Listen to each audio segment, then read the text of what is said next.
ସେ ସାଙ୍ଗେ ସାଙ୍ଗେ ଖାଇଦବ।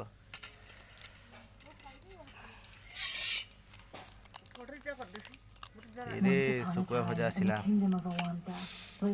ଶୁଖୁଆ ପତୁଆ।